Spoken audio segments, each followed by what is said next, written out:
You ask Tiger to solve.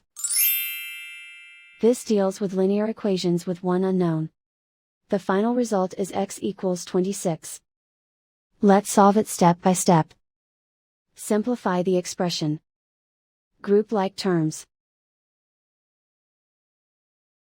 Simplify the arithmetic.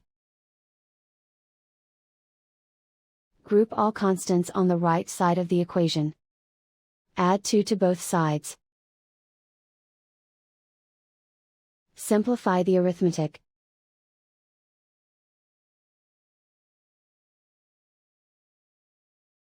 Isolate the x. Divide both sides by 7. Simplify the fraction. Find the greatest common factor of the numerator and denominator.